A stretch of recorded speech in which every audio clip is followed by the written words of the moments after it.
7 orang narapidana di Lembaga Pemasyarakatan kelas 2A Banda Aceh kabur setelah membobol dinding ruang tahanan. Mereka juga memanjat tembok penjara dengan menggunakan kain sarung sebagai tali. Ketujuh napi ini diperkirakan kabur sekitar pukul 3 dini hari setelah membobol dinding ruang tahanan. Selanjutnya, napi yang menghuni sel blok A nomor 21 ini memanjat dinding lapas setinggi 10 meter. Ketujuh napi yang kabur ini, 6 diantaranya terjerat kasus narkoba dan seorang lainnya terjerat kasus pembunuhan. Mereka rata-rata menjalani hukuman 5-15 tahun penjara. Petugas lapas Banda Aceh baru mengetahui adanya napi yang kabur ini pada pagi hari setelah adanya laporan dari seorang napi di ruangan yang sama yang tidak ikut kabur.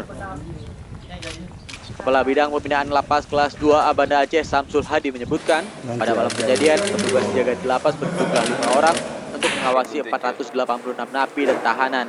Minimnya petugas jaga membuat napi dengan leluasa mengecoh petugas. Itu jumlah yang melarikan diri 7 orang dengan cara membobol dinding kamar. Kemudian keluar dari kamar,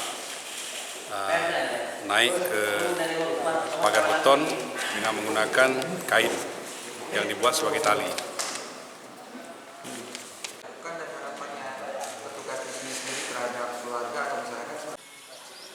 Aparat kepolisian Resort Kota Banda Aceh dan petugas lapas telah melakukan pencarian untuk menangkap kembali napi ini. Namun hingga Kamis siang, upaya pencarian belum membuahkan hasil.